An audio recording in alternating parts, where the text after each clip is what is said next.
Pessoal, resolvi gravar esse vídeo com o intuito de mostrar a todos vocês as provas, as verdadeiras provas que mostram a minha inocência. E que você possa ver atentamente todas as provas que estão aqui, que mostram que eu fui condenado injustamente. Olha, ninguém sabe o que eu tenho passado, né? Nos últimos anos, você ter sido condenado injustamente, desde a primeira vez eu sempre tenho frisado que eu sou inocente e ninguém tem me dado ouvido. Você ter as provas, você querer falar e você não poder falar. Eu sempre fui instruído aos meus advogados a não falar nada. Ninguém sabe quantas vezes eu já chorei, quantas vezes a minha família já passou por dificuldades. Nós temos filhos, nossos filhos vão à escola, minha esposa anda como qualquer ser humano normal. E você ser acusado de algo tão grave, injustamente, ninguém sabe o que eu estou passando. Desde o começo, gostaria de falar a verdade, gostaria de mostrar toda a verdade que prova a minha inocência e eu nunca pude. Então, a minha esperança é que aqui no Brasil eu possa ter o direito de me defender. Para você que é jornalista, que é um jornalista sério e que quer mostrar a verdade, não algo tendencioso, as verdades estão aqui para quem quiser ver, jornalista, advogado, não tem problema nenhum com isso, né? Igual aquele velho ditado, quem não deve não teme. Mas em determinado momento eu pensei que eu estivesse num filme, de você estar sendo condenado por algo que você não fez. Você tem as provas que mostram isso, você quer mostrar a sua verdade, você também não pode falar, porque estava em segredo de justiça. Mas agora eu estou falando. Então a minha esperança é que a justiça seja feita e que todos possam ver a minha inocência. Olha, para todos aqueles que me acompanham desde criança, que se algum dia eu fui uma inspiração dentro do futebol para alguém, aí estão as provas que eu jamais cometi um crime. Sempre procurei dar um bom exemplo para vocês. Obviamente que já cometi os meus erros e hoje sou outra pessoa, mas jamais eu cometi um crime. Aqui estão as provas.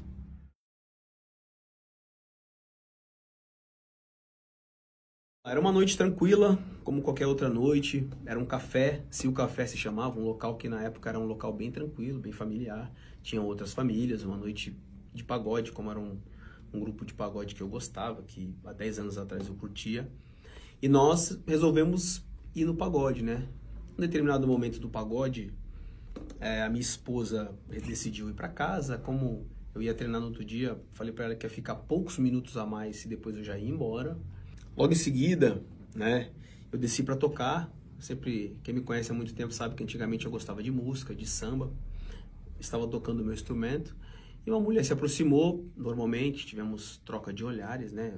Automaticamente eu deixei o meu instrumento e nós começamos a conversar. Antes da mulher que se aproximou, e eu só vi saber isso depois, nos autos do processo, está aqui no processo, não é a imagem minha, existiu uma troca de mensagem entre a mulher que nos acusa e um outro rapaz que estava combinando, né, de só se aproximar de mim assim que a minha esposa saísse do local. Então eu só vim saber depois, nos autos do processo, que já existia uma combinação para se aproximar de mim. Não foi eu que tomei a iniciativa de nada. Fomos para um lugar bem próximo dali, que é uma chapelaria. Na Europa tem muita chapelaria, devido ao frio, as pessoas costumam deixar os seus casacos ali, casaco, boné. Qualquer pessoa poderia entrar, sair, não tinha nenhuma porta. Eu não levei ninguém para nenhuma porta, não tranquei ninguém numa porta. Não foi eu que tomei a iniciativa. E era um local que qualquer pessoa poderia ter visto se tivesse acontecido algo diferente, algo estranho. Não aconteceu nada de diferente. Ficamos cerca de poucos minutos, algo consensual. E logo após, eu fui embora para minha casa. Era um local que tinha muitos seguranças. Era um local que era aberto. Olha, gente, eu fui acusado de ter tido um encontro com uma mulher enquanto ela estava inconsciente, que não é verdade. Ela estava dançando, ela estava conversando normalmente com todas as pessoas, nós temos imagens e fotos.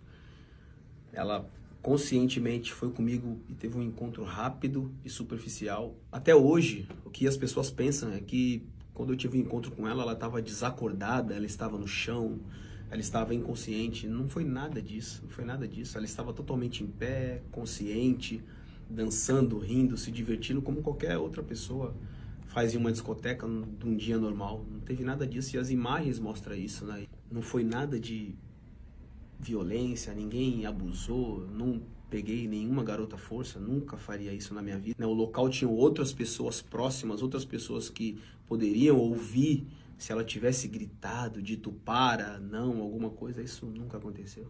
como pode uma garota estar totalmente inconsciente, como pode uma garota estar totalmente embriagada, como ela diz estar, e minutos antes ela estava mandando mensagem dizendo que só se aproximaria quando a minha esposa não estivesse no local. E minutos depois também ela manda uma mensagem totalmente tranquila para a amiga, perguntando onde a amiga está, você está aí, você pode vir me buscar. No depoimento que ela deu à polícia, ela disse que foi violentada por 6, né? Mas logo após, ela saiu com os mesmos e foi para uma outra discoteca e continuou se divertindo, dançando. Uma mulher que tem esse tipo de violência, ela se retrai, ela tem nojo das pessoas que fizeram isso, ela quer chamar a polícia. Não foi o que aconteceu, ela continuou a festa que eles estavam fazendo em outro local. E quando ela foi para outra discoteca com os outros que estavam ali, eu já estava na minha casa, eu não estava mais ali. Não foi fácil guardar todas essas provas, mas as provas estão aqui, a verdade está aqui. Então, nos autos do processo, não foi eu que inventei, com perícia. Ela também fez um exame toxicológico, que aí vai muito além de quem está me assistindo o vídeo, eu ou você. É um exame que prova que tudo aquilo que ela ingeriu, ela não estava bêbada, ela lembra com riqueza de detalhes exatamente tudo. E eu não sei o porquê que a justiça italiana não aceitou as minhas provas. Tudo que foi falado, e depois do exame toxicológico que ela disse que bebeu, era impossível ela estar embriagada, era impossível ela estar totalmente inconsciente, ela sabia exatamente o que ela estava fazendo.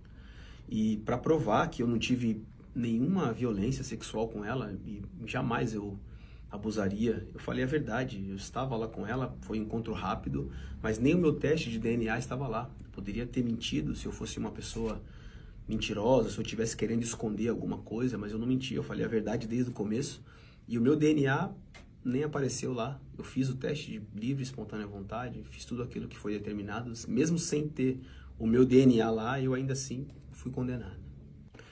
No depoimento que ela deu à polícia, ela lembra da cor da camisa, ela lembra quantas pessoas estavam com ela lembra da marca do carro, ela lembra que ela tinha que voltar para buscar uma bolsa. Uma pessoa que está inconsciente teria tantas lembranças com riquezas de detalhes? Será que não é muito estranho você lembrar de tanta coisa que aconteceu e ao mesmo tempo estar inconsciente? Ela deu 2 depoimentos à polícia, 2 depoimentos diferentes. No primeiro depoimento, ela lembra que estava todos os 6 ali, interagindo. No segundo depoimento, ela já lembra com mais riqueza de detalhes que eu tive uma intimidade com ela. Ou seja, 4 meses depois, ela lembrava mais. No primeiro depoimento, ela fala uma coisa, ela não lembra. No segundo, ela fala outra. Já mostra a incoerência na versão dos fatos dela. No primeiro depoimento em Bérgamo, ela lembra com riqueza de detalhes de todos os rapazes que estavam ali. Mas ela estava inconsciente. Difícil você lembrar estando inconsciente. No segundo depoimento, que foi em Milão, aí ela já lembra que tivemos uma intimidade entre eu e ela, que foram 2 meses a mais, e ela disse que lembrava. Então, existe essa incoerência. Diante de tantas provas assim, contundentes, provas que são gritantes, que mostram a minha inocência, não tenho uma prova nem 2, eu tenho várias provas que mostram que não é verdade a acusação que me fizeram, isso só me leva a crer que esses mesmos que me condenaram são os mesmos que permitem com que aconteça inúmeras vezes história de racismo contra inúmeros estrangeiros fora do Brasil, né? Joguei na Europa durante quase 10 anos e só no Milan joguei 4 anos. Nesses 4 anos eu vi várias e várias vezes história de racismo. Já teve jogadores como Mario Balotelli, que era um jogador que se naturalizou italiano para jogar na Itália, e ainda assim ele sofria muito. Ninguém me contou isso. Muitas vezes eu tentei acalmá-lo porque ele estava chorando no vestiário. E a quantidade de vezes que eu falei, Mário, tranquilo, esquece isso, vamos jogar futebol. Joguei com outro jogador chamado Prince Boateng, que em determinado momento ele tirou a camisa do Milan. Você pode ver aí nas imagens, ele tirou a camisa e pediu para não jogar mais, porque ele não estava suportando aquela situação de racismo. Então esses mesmos que não fazem nada, que não tomam nenhuma providência sobre racismo, são os mesmos que me julgaram, que não dão nenhuma voz para um negro que está tentando se defender, que tem provas aqui, provas cabíveis, que está tentando provar sua inocência, mas que eles não dão voz. Eu tenho absoluta certeza que se fosse com um europeu, que se fosse com um branco, com certeza o meu julgamento teria sido totalmente diferente. Existe um contexto sobre todos esses áudios que vocês ouviram. Obviamente, eu sou uma pessoa totalmente diferente daquele Robinho de 10 anos atrás. O ser humano ele evolui. Hoje eu tenho um linguajar totalmente diferente. E para você que ouviu os áudios de maneira isolada, né, para você, principalmente as mulheres, pode achar, pô, eu sou insensível, eu sou um cara escroto, eu não respeito as mulheres. Não é isso. Ali eu estava num ambiente de pressão, eles estavam me pressionando, eu tinha absoluta certeza que eu estava sendo extorquido. As pessoas que me ligavam, que me chamavam, que estavam falando comigo naqueles áudios, eram pessoas que eu não confiava, eram pessoas que já tinham me pedido dinheiro outras vezes, e eu tinha absoluta certeza que eu não tinha cometido um crime, que eu não tinha engravidado ninguém. Então, mais para eu me livrar, para que parassem de me perturbar, eu falei aquelas palavras. Os áudios foram gravados depois de um ano.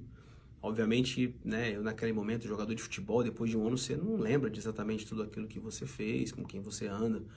Aquelas pessoas que estavam me ligando não eram pessoas confiáveis, não eram pessoas que tinham seus documentos italianos totalmente corretos. Então eu tinha absoluta certeza que alguém estava querendo me extorquir, que eu tinha que pagar 60 mil euros, depois história de gravidez, né? Então eu acabei dando risada não por menosprezos, mas assim como algo que eu fiquei totalmente surpreso, né? Igual alguém chegar para você e falar, você roubou um banco, você faz, eu nunca, não faço isso. Então foi a mesma coisa, a mesma reação que eu tive de dar risada, não com desprezo a uma mulher, ou não por desprezar. A risada foi de pasmo, assim, o que vocês estão falando é totalmente ao contrário, não existe isso, não existe possibilidade de crime, muito menos de ter engravidado alguém.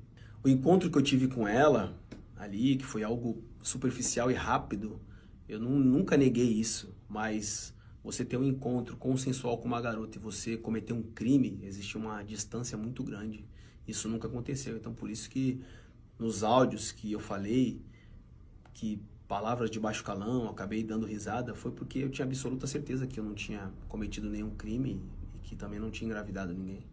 Olha, todo ser humano erra, né? O erro que eu cometi naquele dia foi de não ter ido embora para casa com a minha esposa como deveria ter feito. Mas de você ter cometido um erro com a sua esposa, de você ser um criminoso, cometer um crime, existe uma distância muito grande, né? Muito diferente, é total. Eu acho que todo ser humano comete erros, é digno de ser perdoado. Não estou aqui questionando quem comete um crime. Quem comete um crime dessa magnitude tem que pagar e todas as mulheres têm o direito de se defender, mas não foi o meu caso. O meu caso foi uma grande injustiça. Olha, eu quero deixar bem claro que toda mulher tem o direito de fazer sua denúncia, se sentir violentada, né? Eu tenho mãe, tenho esposa, tenho mulheres que eu amo, minha filha, e toda mulher tem o direito de se defender, mas isso não foi o meu caso. No meu caso foi uma inverdade e uma falsa acusação. Gostaria de agradecer a todos que sempre me trataram bem, a todos que às vezes até mesmo sem informação acabaram me criticando, mas as mensagens estão aí. Muito obrigado pelo carinho de vocês e que vocês possam mostrar essa verdade para quem quiser ver.